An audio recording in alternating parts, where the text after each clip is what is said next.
Y nos quedamos en relación al concepto de condiciones subestándares.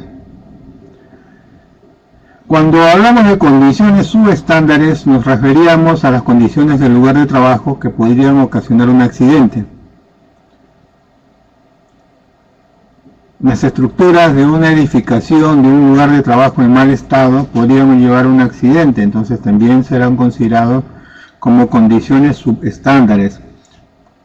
Los equipos que pueda proporcionar la empresa que se encuentran en malas condiciones también se considerarán condiciones subestándares. Los cables que puedan estar tendidos a lo largo del piso, los pisos que pueden estar cubiertos con agua, se consideran también condiciones subestándares. Ya sea los cables pueden generar que las personas tropiecen, en el caso de los pisos con agua, que las personas puedan deslizarse y sufrir policontusiones. La falta de orden y limpieza también será considerado como una condición subestándar.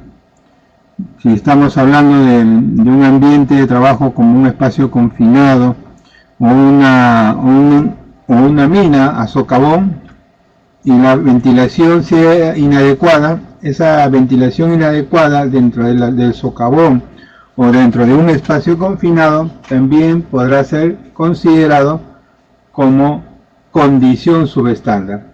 La falta de iluminación de un lugar de trabajo, el ruido excesivo que se puede presentar en el ambiente de trabajo, también se considera como condición subestándar. Áreas de trabajo que no están señalizadas, resguardos y protecciones inadecuadas de las máquinas, se consideran condiciones subestándares. Cuando hablamos de causas inmediatas, nos referimos a actos subestándares y condiciones subestándares que se pueden presentar en el lugar de trabajo. Si se presenta un acto subestándar o un conjunto de actos subestándares, esto es una causa inmediata. Y es como si esta ficha de dominó de la causa inmediata tumbara la siguiente y al final genera la pérdida. La pérdida que puede ser daños a las personas o a la infraestructura. De la misma forma ocurre si es que se manifiesta una condición subestándares o un conjunto de condiciones subestándares que al final es una causa inmediata y que puede desencadenar en una pérdida material o humana. O también se podrá producir la combinación de actos y condiciones subestándares que se pueden presentar en el lugar de trabajo como parte normal del trabajo, que pueden desencadenar una pérdida. Los accidentes van a ocurrir. Una de las causas de los accidentes para que se puedan producir es la presencia de causas inmediatas en el lugar de trabajo. Giancarlo hace una consulta. ¿Cuáles son los actos y condiciones subestándares que comúnmente usted observa en mina? En el caso de los actos y condiciones subestándares que se puede observar con mayor frecuencia en mina es la exposición a material particulado. Las personas que trabajan en lo que son las fajas transportadoras se exponen constantemente en lo que es este material particulado. Las personas que trabajan en este tipo de operaciones, al revisarse las fajas transportadoras a la intemperie, creen que no es un espacio cerrado y creen que no se pueden exponer a materiales particulados, como es el caso del polvo respirable. Entonces no se protegen y eso es uno de los actos subestándares que se puede observar en este tipo de trabajo. Otro acto subestándar que también se puede observar como parte de las labores en minería es la falta, el uso de filtros de seguridad en mal estado. O sea, los filtros que se utilizan para materiales particulados, las personas no los cambian. Entonces también es un acto subestándar que se puede presentar. Cuando hablamos de condiciones subestándares, las condiciones más difíciles de controlar es el polvo que se va a generar en lugares como las zonas de tránsito de vehículos. Las diferenciemos del ejemplo anterior que mencionaba sobre la protección del trabajador ante la exposición a polvo en una faja transportadora. Eso es un acto subestándar si no se protege el trabajador. Pero si hablamos de un lugar como es el caso de las zonas de tránsito de las camionetas o los vehículos que transportan los concentrados de minerales, estas rutas por donde se va a transitar no está asfaltada, son rutas afirmadas. El tránsito de vehículos hace que las personas se expongan a polvo, material polvo respirable. Es por eso que permanentemente se está tratando de controlar humedeciendo estas rutas de tránsito, pero es insuficiente. El tener unas rutas de tránsito donde voy a tener gran cantidad de polvo que se va a producir por el tránsito de vehículos se considera tener una condición de tipo subestándar. Son algunos ejemplos que puedo dar. No he tenido la oportunidad de poder identificar actos o condiciones subestándares en una mayor cantidad, porque la mina donde yo estaba trabajando, y estuve trabajando un año en la mina Barrick Pierina, y las condiciones de seguridad ahí eran bien extremas. Era bastante improbable conseguir algún acto o una condición que se pueda presentar. Posiblemente los actos subestándares más frecuentes que se producían era cuando ingresaban personas nuevas, nuevos trabajadores, nuevos ingenieros, nuevos técnicos. Y se daba esto cuando ellos ingresaban a una unidad de transporte. Entonces, el acto subestándar que realizaban estas personas era de no colocarse su cinturón de seguridad. Estas personas subían a la camioneta o subían a la unidad de transporte y no se colocaban el cinturón de seguridad. Un caso muy parecido me ocurrió a mí, a pesar de que yo soy ingeniero de seguridad, y la falta de la falta de exigencia que hay en cualquier otro tipo de empresa, excepto en el caso de la minería. Estoy hablando del año 2003, 2002, donde el uso del cinturón de seguridad no era tan generalizado. En la actualidad se ha generalizado, pero en ese año los únicos que exigían el utilizar el cinturón de seguridad eran las empresas mineras. Entonces un día yo subí a la camioneta, luego de mi inducción, recién estaba entrando a la mina, y el carro arrancó. Al momento que prende el motor del vehículo, un personal de limpieza que estaba cerca, que estaba en limpieza, que se dedicaba a lo que era la limpieza y mantenimiento de jardines, para la camioneta. Y agarra, le dice, y se dirige hacia mí: ingeniero, colóquese su cinturón de seguridad. Entonces, yo me iba a colocar, pero me iba a colocar después, cuando el vehículo ya estaba en pleno movimiento.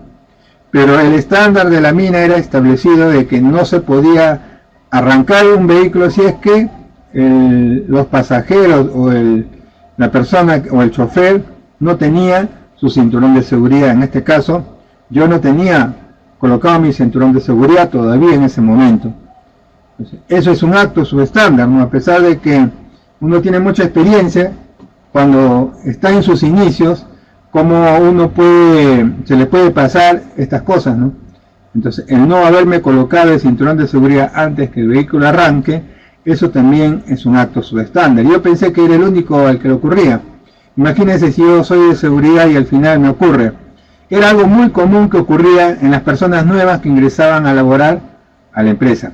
Entonces, eso es un acto subestándar. Otro acto subestándar que ya es, para algunos no es tan fácil de controlar, es cuando terminaba el trabajo el fin de semana, el día viernes, o algunos terminaban el sábado al mediodía, se retiraban a la ciudad y llegaban el día lunes.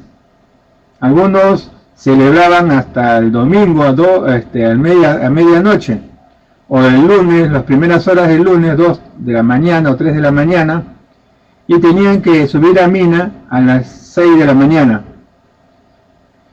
Cuando llegaban al centro de control de mina, se encontraban con la sorpresa de que estaban pasando evaluaciones de Alcotés. Entonces, algo muy común y que algunos incluso se la jugaban, hablando en este término, se la jugaban, y a pesar de que habían consumido alcohol, ingresaban a mina, ¿no? A pesar de que saben que no deben ingresar en estado etílico, algunos se la jugaban e ingresaban. Entonces, esa acción también se considera un acto subestándar. Bueno, son algunos ejemplos que se me viene a la memoria de mi experiencia en minería. Al menos te servirá de algo, Giancarlo, en el caso tengas que utilizar algunas de estas experiencias. Entonces, ya tenemos las causas inmediatas formadas por actos y condiciones subestándares. Vamos a ingresar a otra ficha de dominó. Y la siguiente ficha de dominó, que corresponde al estudio de causalidad de accidentes, son las causas básicas. Las causas básicas se van a subdividir en factores personales y factores de trabajo. Entonces, cuando hablamos de factores personales, está relacionado con las personas, lo que lleva a las personas a que realicen un acto que puede ir en contra de la normativa establecida. Los factores personales normalmente son difíciles de identificar porque no ocurren, no demuestran, no hay una evidencia objetiva para poder encontrarlos fácilmente. Cuando nosotros queremos encontrar factores personales, tenemos que hacer evaluaciones adicionales a la evaluación visual, como por ejemplo la falta de conocimiento. Cuando nosotros hablamos de factores personales, se puede clasificar como un factor personal la falta de conocimiento. ¿Cómo nosotros podemos evaluar a través de una visita, a través de una inspección, la falta de conocimiento de una persona? Reunimos a todos los trabajadores de la empresa, del área de mantenimiento, por dar un ejemplo. Entonces nos juntamos y observamos a los trabajadores. ¿Podemos detectar a simple vista quién tiene falta de conocimiento en las actividades que desarrolla? No, porque eso ¿dónde ocurre? Ocurre al nivel de la mente. No es fácil de observar la falta de conocimiento. Yo llego a una área de proceso, los procesos en minería, por ejemplo, hay un proceso de Merry-Crowe, donde se usaba cianuro de sodio, donde se manejaba mercurio. Entonces llegas a ese lugar y evalúas a las personas con una mirada. ¿Podrás detectar quién tiene falta de conocimiento a simple vista? No. Un factor personal se caracteriza porque no es fácil de identificar visualmente. Si nosotros hacemos la misma evaluación sobre la capacidad, una evaluación visual para determinar la falta de capacidad, tampoco, no se puede determinar a simple vista. Lo que sí se puede hacer es, en el caso de los actos subestándares, aquellas acciones que realizan las personas que pueden llevar a un accidente. Las acciones sí los puedo observar, pero los factores no los puedo observar fácilmente. La falta de habilidad. ¿Cómo poder identificar el estrés físico o mental que puede tener un trabajador? En algunos trabajadores saben disfrazar muy bien estas condiciones de estrés físico o mental que pueden tener. Y tú lo ves y puede ser el trabajador más tranquilo de la empresa, pero en realidad tiene problemas muy graves. Y esos problemas muy graves les puede conllevar a un accidente. La motivación incorrecta, los problemas emocionales que pueden tener las personas, se clasifican como factores personales. La falta de conocimiento conlleva accidente. La falta de capacidad para realizar un determinado trabajo conlleva accidente. La falta de habilidad para manejar equipos, maquinarias o herramientas conllevan accidente. Si el trabajador se encuentra estresado, ya sea un estrés físico o un estrés mental, eso también conlleva accidente. De la misma forma ocurre con una motivación incorrecta o con problemas emocionales. Entrando a factores de trabajo, los factores de trabajo es lo relacionado con la actividad de trabajo, que se está desarrollando. Por ejemplo, el liderazgo inadecuado. El liderazgo inadecuado es considerado un factor de trabajo, porque forma parte del trabajo. Un liderazgo inadecuado puede conllevar un accidente. Aquel líder, aquel supervisor que evalúa las condiciones de trabajo y no establece el orden, no establece la autoridad para controlar ciertas condiciones subestándares o actos subestándares que hay en el ambiente de trabajo, eso puede conllevar un accidente. Aplicar una ingeniería inadecuada, el diseñar, por ejemplo, hablando de minería socavón, el diseñar un sistema de ventilación, que es un sistema que para poder diseñar un sistema de ventilación requiero aplicar ingeniería. Si se equivoca, si se cometen errores, entonces es una ingeniería inadecuada. Otro factor de trabajo que está relacionado con el trabajo son las compras inadecuadas. La compra de equipos no certificados, la compra de equipos sin guardas de seguridad, la compra de equipos sin absorbedores de vibración, si es equipo que va a generar vibración. Entonces estas compras inadecuadas también pueden generar también lesiones a los trabajadores. Es un factor de trabajo. El establecer procedimientos, normas inadecuadas, también eso corresponde a factores de trabajo. El abuso y mal uso también se considera factor de trabajo. Una supervisión inadecuada, una norma incorrecta, también es considerado un factor de trabajo. Los factores de trabajo, como los factores personales, conllevan también accidentes. Los factores personales y los factores de trabajo corresponden a las causas básicas. A esta ficha de dominó que si cae, al final termina generando pérdidas que pueden generar daños o lesiones a las personas o a la infraestructura. Y tenemos la tercera ficha de dominó que nos falta evaluar. En esta tercera ficha de dominó nosotros vamos a tener la falta de control, las fallas en los programas, los estándares inadecuados, el cumplimiento o no cumplimiento. Cuando nosotros implementamos un sistema de gestión de seguridad, hacemos evaluaciones de riesgo. Y dentro de esa evaluación de riesgo encontramos ciertos peligros que requieren que se implementen medidas de seguridad. Si nosotros queremos implementar medidas de seguridad, aquellas situaciones consideradas de alto riesgo, a eso le llamaremos control. A situaciones de alto riesgo le aplicaremos medidas de control para que esos riesgos elevados no se produzcan, no generen accidentes. Si nosotros aplicamos controles inadecuados, igual se produce el accidente. Si nosotros aplicamos controles que no corresponden, también se produce el accidente. Si nosotros no contamos con controles, igual se vuelve a repetir el accidente. En otras palabras, para poder evitar accidentes, para poder evitar que esta ficha de dominó, que es la falta de control, llegue a caer, lo que nosotros tenemos que establecer es implementar los controles, evaluarlos para ver si estos controles corrigieron el problema o no corrigieron. Y si no corrigieron, cambiarlos, actualizar los controles hasta lograr controlar la posible ocurrencia del accidente. El no contar con controles también es considerado una falta de control.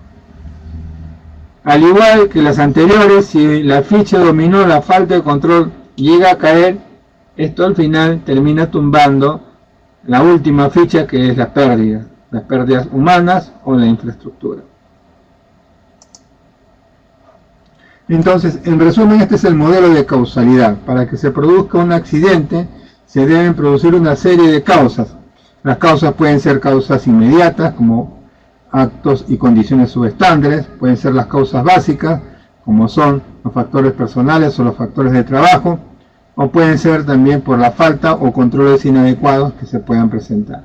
Estas son las causas que pueden dar origen o pueden desencadenar en la ocurrencia de un accidente. Lo que vamos a ver a continuación es los costos que traen estos accidentes. Una vez producidos los accidentes, estos me van a generar costos. Pero nosotros estamos acostumbrados a evaluar aquellos costos que saltan a nuestra vista, como la imagen que ustedes tienen al frente. La imagen que ustedes tienen al frente es la imagen de un iceberg. Un iceberg se caracteriza por solamente mostrar una pequeña parte, pero en realidad el iceberg es tiene un tamaño mucho mayor de la parte que muestra. Entonces, en esta parte donde solamente muestra una pequeña parte, le llamamos los costos asegurados. En el caso de la zona que no puede ser percibida a simple vista, nosotros los llamamos costos no asegurados.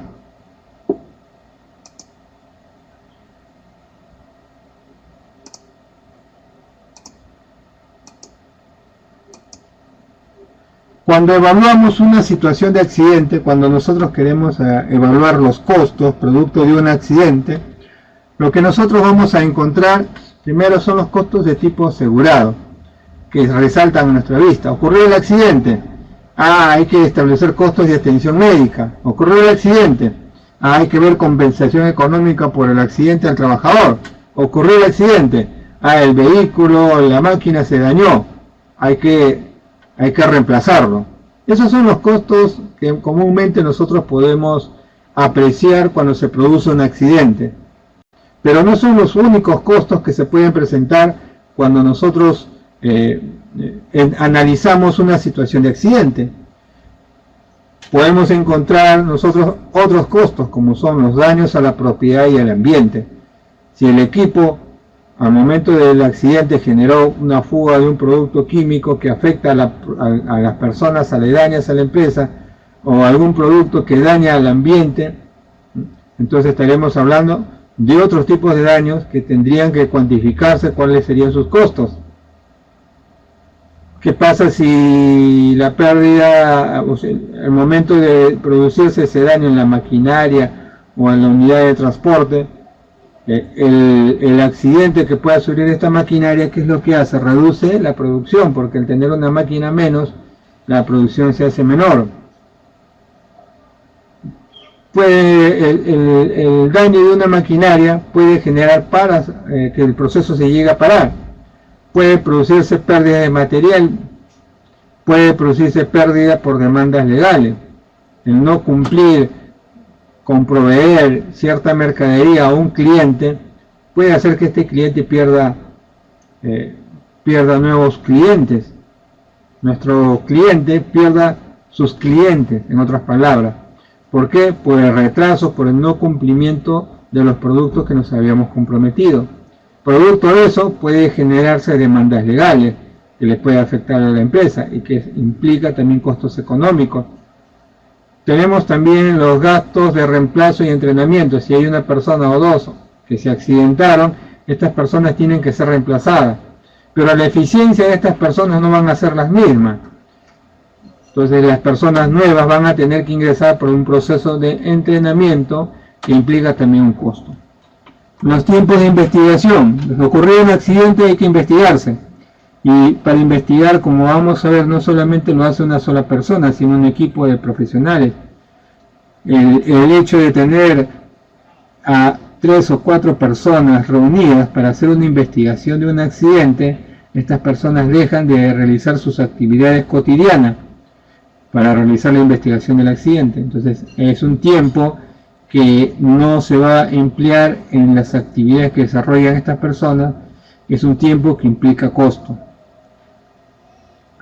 Las pérdidas de la producción, pérdidas de clientes que agarran y dicen, muy bien, no me puedes cumplir, yo tampoco te cumplo, sabes que prescindo el contrato. Podemos perder el cliente producto de accidente. Y las empresas de seguro, ¿qué hacen? Muy bien, ya tienes en este año 4 accidentes con las mismas características.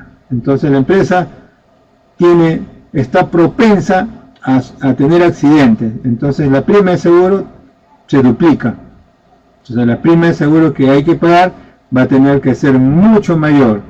Si al final nosotros Sumamos los gastos producto de daño a propiedad, al ambiente, pérdida de producción, paros, procesos, pérdida de materia prima, pérdida por demandas legales, gasto de reemplazo y entrenamiento, tiempo de investigación, menor producción de trabajadores, las pérdidas de producción, pérdidas de clientes, incremento de las primas de seguro.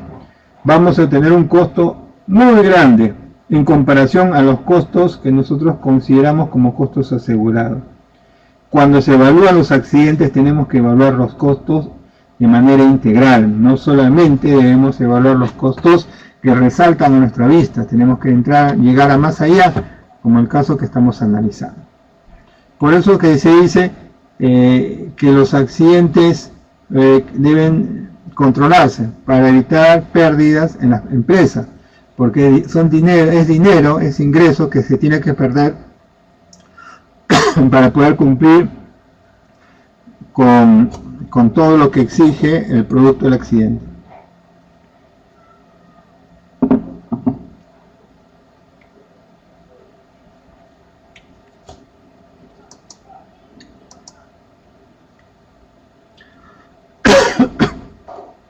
Investigación de accidente e incidente, proceso de identificación de los factores, elementos o circunstancias y puntos críticos que concurren para causar accidentes e incidentes. Una investigación de accidente e incidente es un proceso donde vamos a identificar aquellos factores que se presentaron, aquellos elementos que estuvieron en el lugar del accidente o aquellas circunstancias que se produjo que pudo desencadenar en daño producto del accidente. Vamos a necesitar analizar una serie de datos, recurrir a una serie de datos para poder encontrar la causa del accidente. Investigar persigue conocer lo más fidedignamente posible cuáles son las circunstancias y situaciones de riesgo que dieron lugar a su materialización en un accidente. Todo ello con el fin de efectuar un análisis de causa. Cuando investigamos un accidente, lo que nosotros hacemos es buscar la causa raíz, la causa real de la ocurrencia del accidente. No nos dejamos influir sobre las opiniones o decisiones de otro. Nuestra opinión, nuestra conclusión en relación al accidente va a fundamentarse en los resultados de los datos que he evaluado, de los datos que he conseguido como producto de la investigación. ¿Cuándo debemos investigar un accidente? Los accidentes se investigan cuanto antes para evitar de que estos puedan generar nuevamente otros accidentes. Debemos tener en cuenta la información, los datos, las pruebas, las circunstancias que se pueden presentar en el lugar. Todo puede cambiar rápidamente. La información, los datos que están en el lugar donde se produjo el accidente pueden cambiar rápidamente por la reanudación de las actividades de trabajo que se pueden desarrollar o por otros motivos, y además porque sigue existiendo la posibilidad de que se vuelva a producir nuevamente el accidente. Lo importante, lo interesante de realizar una investigación cuanto antes es que podemos tomar los datos de las huellas o poder identificar las personas que estuvieron involucradas y que pudieron observar el accidente, y de esa forma cuidar estas pruebas para poder realizar una investigación y conseguir los resultados. En otras palabras, cuanto antes tenemos que investigar un accidente. ¿Pero qué tan antes? ¿Qué tan antes tenemos que investigar? La palabra cuanto antes también es bastante relativa. ¿Para quién será cuanto antes? ¿Hasta dónde será el límite? ¿Qué dice Giancarlos, Joel, Paola? ¿Cuándo nosotros, o a qué nos referimos cuando decimos cuanto antes?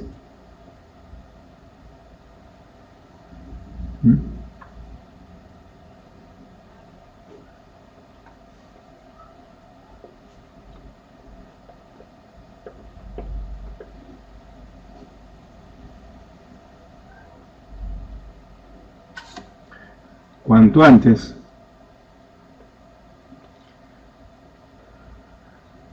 Cuando nosotros nos referimos a la palabra cuanto antes, nos referimos al tiempo después de que la persona ha tenido la atención médica correspondiente. Si estamos hablando del accidente de una persona, la persona se accidenta, no podemos llegar con nuestras cámaras fotográficas, vemos que la persona se ha fracturado la pierna y hay un hueso que está sobresaliendo de la piel. No podemos llegar con nuestra cámara y tomar fotos de inmediato, ¿no? Para hacer un buen informe de investigación de accidente, porque sería inhumano. Entonces, la investigación del accidente se realiza una vez que se ha dado la atención de primeros auxilios a la persona afectada y se ha podido controlar la situación de emergencia. Una vez controlada la situación de emergencia, recién a partir de ahí se debería realizar la investigación de accidente. A eso se refiere cuando hizo cuanto antes, una vez que se ha controlado. Si hablamos de una persona, se ha controlado la estabilidad de la persona. Si hablamos de una infraestructura, se ha asegurado la zona de la infraestructura, se ha asegurado de que no puede haber algún daño a la persona que va a realizar la investigación. A eso nos referimos con el término cuanto antes. Cuanto antes nosotros debemos investigar un accidente. ¿Quién realiza la investigación? ¿Solo el encargado de seguridad? Eso lo vamos a ver. Es una pregunta que lo voy a resolver de acá un par de diapositivas. Ahí tengo una diapositiva, incluso gráficamente, quiénes son los que investigan. ¿Cuándo debemos investigar? Cuanto antes. Toda investigación debe realizarse lo más antes posible, para poder recoger información de primera mano, identificar el accidentado y los testigos para conocer con el menor tiempo posible las posibles causas del accidente. Ahí está la respuesta, Paola, la respuesta a tu pregunta. ¿Quién debe investigar? Si nos vamos a lo que establece la Ley 29783 y su reglamentación, el Decreto Supremo 005-2012-TR, ahí se establece que el Comité Paritario de Seguridad y Salud del Trabajo puede hacer las investigaciones, o debe hacer las investigaciones de los accidentes que se puedan producir. No solamente dice de los accidentes, podemos incluso, si ustedes revisan la reglamentación, dice se debe realizar la investigación de los accidentes e incidentes. Y entonces, si hablamos de investigar los incidentes, nos metemos en un grave problema, porque primero, para investigar los incidentes tenemos que generar que se regeneren, debemos establecer una organización para que se reporten los incidentes, porque si un incidente no es reportado, no podrá ser investigado, y si no tenemos incidentes reportados, ¿podemos investigarlo? Tampoco. Entonces, primero tenemos que tener una buena cultura de reporte de incidentes, todo un soporte que nos permita hacer llegar todos los incidentes que se pueden presentar en una empresa. Pero eso no es tan fácil de lograrlo. Requiere mucha organización, requiere una buena cultura en tema de seguridad para que cualquier persona pueda reportar un incidente. Recuerden que un incidente es una situación que no puede generar daño o que requiere atención de primeros auxilios leves. Si no genera daño, podemos considerar un incidente una persona que está caminando y se resbala en un piso resbaloso, pero no pierde el equilibrio, no cae.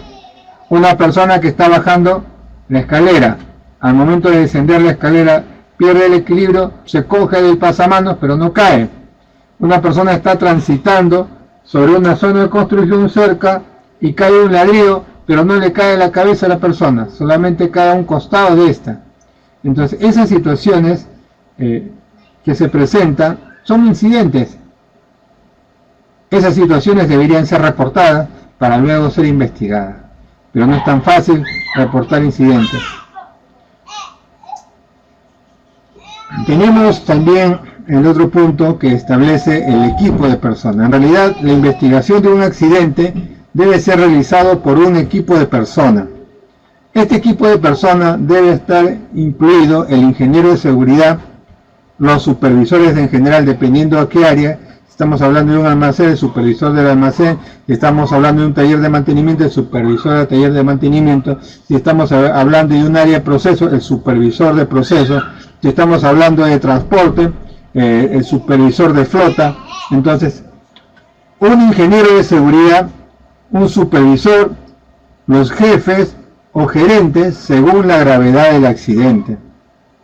Porque no todos los accidentes generan daños muy grandes o muertes. Hay accidentes menores. Un accidente menor tendríamos que hacer partícipe al gerente de la empresa, no. Pero en el caso de un accidente mortal o un accidente muy grave, sí. ¿De qué va a depender eso? De qué tan grave puede presentarse el accidente.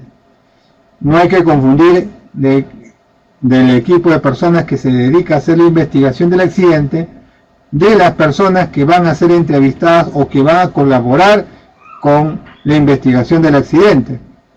Entonces, ¿quiénes pueden colaborar con la investigación del accidente? Estamos hablando que pueden ser un trabajador cualquiera puede colaborar con sus datos, con la información sobre la investigación del accidente porque observaron, porque conocían la situación de trabajo. Puede ser también un colaborador de la investigación de accidente, un médico o una enfermera que puede evaluar cómo se encontraban las condiciones de la persona accidentada y que puede llevar algunos datos para poder encontrar la causa raíz del accidente. Entonces, estas personas que colaboran con la investigación de accidente no son las que hacen la investigación de accidente. Yo he visto en algunos otros profesionales que incluyen dentro del equipo de personas para investigar un accidente a un médico. No, un médico tiene que estar. Otro dice, no, una enfermera tiene que estar. Pero yo les pregunto a estas personas que dicen que debe estar un médico. Primeramente, al médico se le prepara dentro de su formación como médico para hacer investigación de accidente. A un médico se le prepara para conocer todas las teorías de investigación de accidente. No. Un médico conoce las herramientas de estadística, las herramientas de ingeniería en relación a la evaluación y control de accidentes. No. Entonces, ¿cómo podemos incluir a un médico dentro de la investigación de accidentes? Si eso no es una persona competente a esa actividad. Un médico es competente en la labor que realiza, en la atención de las personas, en el control de la lesión o daño que puede sufrir una persona. Ahí nadie lo gana.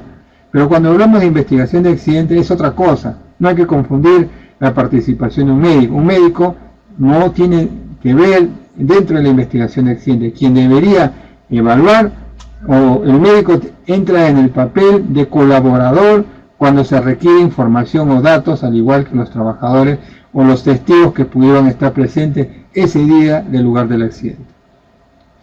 Entonces, es importante manejar un equipo de profesionales. Hay que quitarnos ya de la cabeza que la única persona que hace la investigación de accidente es el ingeniero de seguridad. Aparte de este equipo de trabajo, que podría también estar incluido para cumplir con nuestra legislación, un miembro del comité o una comisión del comité. Entonces, en otras palabras, si queremos hacer una investigación de accidente, el ingeniero de seguridad cumpliría el papel del servicio de seguridad para cumplir nuestra legislación. Los supervisores, jefes, gerentes, según la gravedad, pero tendría que ser en cualquiera de los casos, ya sea de menor gravedad o un accidente mortal, debería estar incluido también un miembro del comité. Ese es el equipo de personas que deberían formar parte de lo que es una investigación de accidente. Por su parte, también el Ministerio de Trabajo y Promoción del Empleo realizará una investigación de accidentes y evaluará y cruzará información con la investigación que hizo la empresa.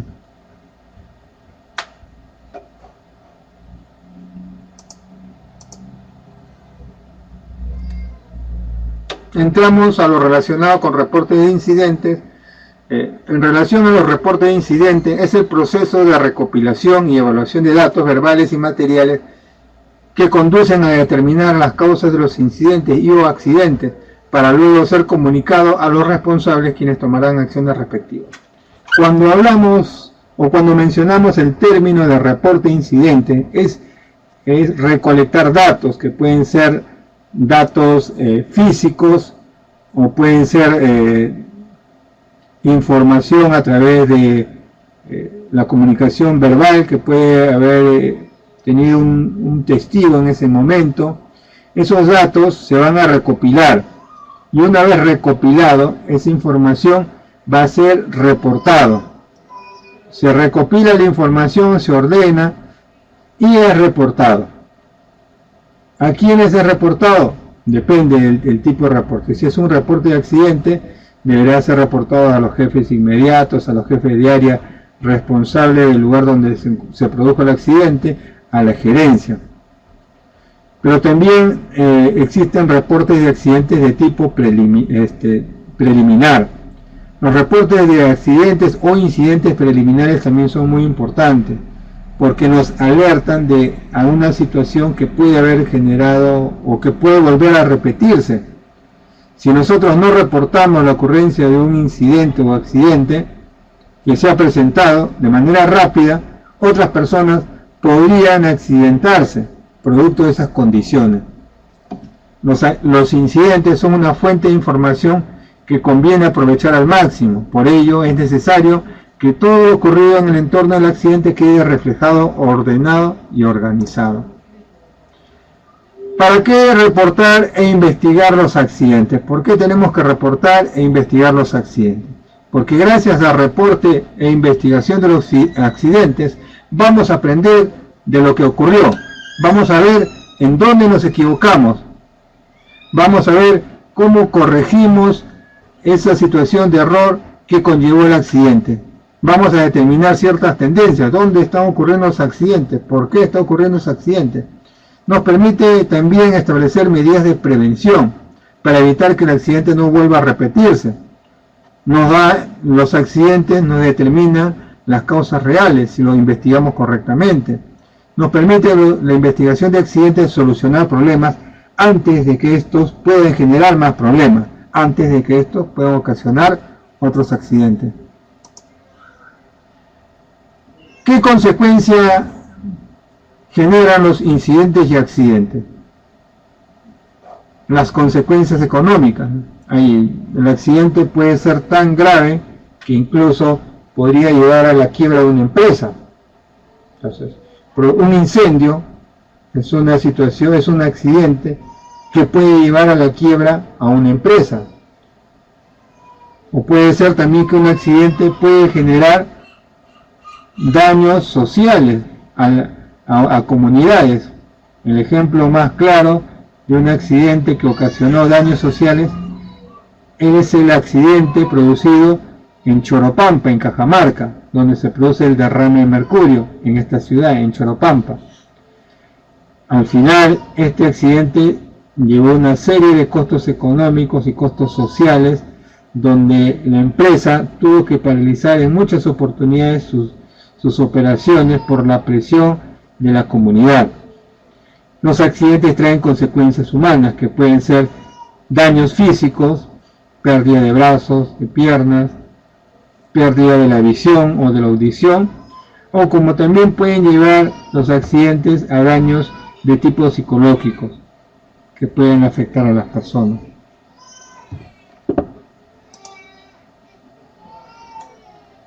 Nosotros tenemos estudios realizados por personas especializadas que a un inicio comenzaron a investigar la relación que existe entre los accidentes leves, los accidentes graves. Tenemos al señor William Hemlich. William Hemlich es un estudioso que realizó estudios sobre el control de costos de seguridad. Dentro de su estudio evaluó miles de empresas en Estados Unidos y concluyó que por cada lesión grave o mortal se producía 29 accidentes leves y 300 accidentes sin lesión pero con pérdida de materiales. De acuerdo al estudio que hizo William Hemlich, estableció la famosa pirámide de Hemlich, donde tenemos que por cada accidente grave que se produce, vamos a tener 29 accidentes leves y vamos a tener 300 accidentes sin lesión.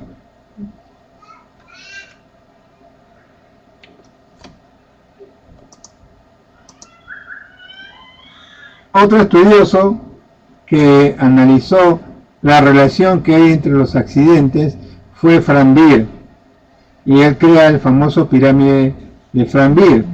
De acuerdo al modelo de causalidad que planteó Frank Beer, en el año de 1969 pudo plantear la relación que hay entre accidentes e incidentes según lo indica la siguiente figura. Entonces ustedes tienen en esta figura la proporción de accidentes, la proporción de 1, 10, 30 y 600. ¿Qué es lo que decía Frank Beer?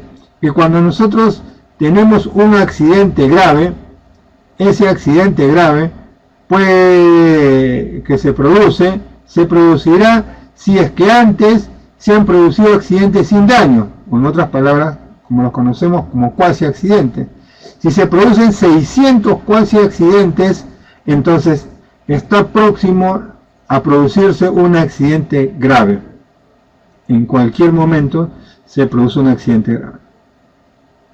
Si nosotros tenemos 10 accidentes leves que se han producido, entonces es muy probable que el próximo accidente que se produzca sea un accidente grave.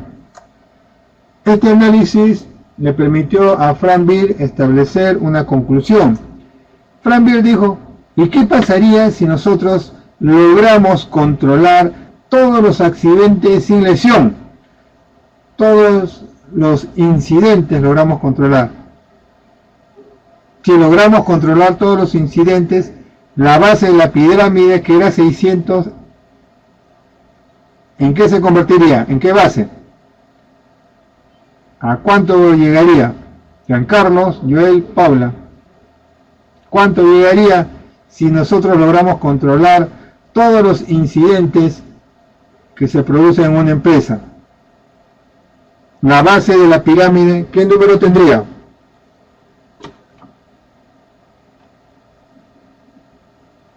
A ver, creo que se me quedaron dormidos.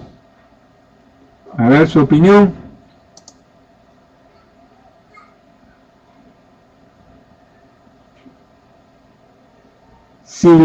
Si logramos controlar todos los incidentes, ¿qué valor tendría la base de la pirámide?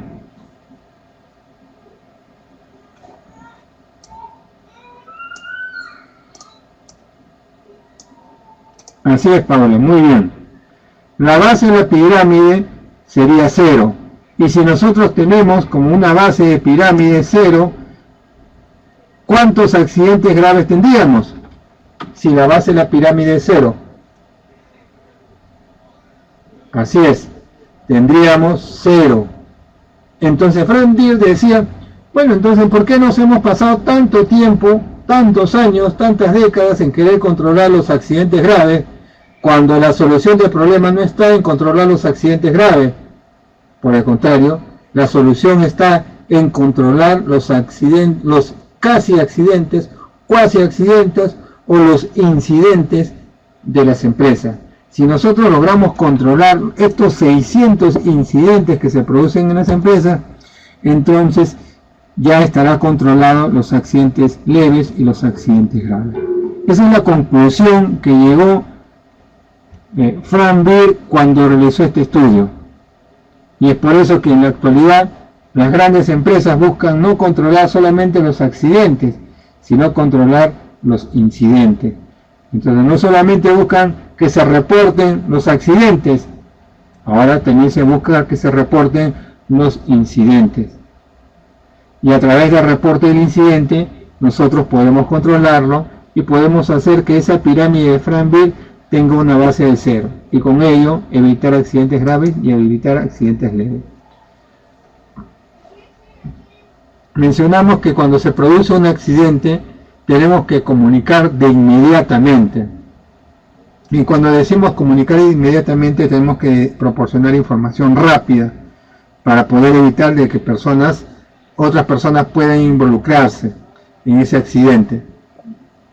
Para eso podemos poner un formato como el que ustedes ven, es un formato sencillo. Si es que la empresa cuenta con proyectos, trabajemos el nombre del proyecto, en qué cliente se produjo el accidente, podemos ver si el accidente generó daños materiales mayores menores a $500 o mayores a 500, si el accidente generó derrame de hidrocarburos, si el accidente generó lesiones con vehículos y las lesiones con vehículos trajo heridos o no trajo heridos, estos datos vamos a llenar. Luego de llenar estos datos, lo que vamos a hacer, vamos a determinar lugar y hora del accidente e incidente de enfermedad ocupacional. ¿En qué lugar se realiza el accidente? La fecha y la hora. Vamos a tener también dentro de este reporte la descripción del accidente o una enfermedad. Una descripción rápida con la información que se ha proporcionado. Vamos a tener también las acciones inmediatas después del accidente, incidente. O sea, qué acciones inmediatas se realizaron una vez producido el accidente. Le hacemos la descripción del accidente como primera información que presentamos y que va a ser difundida.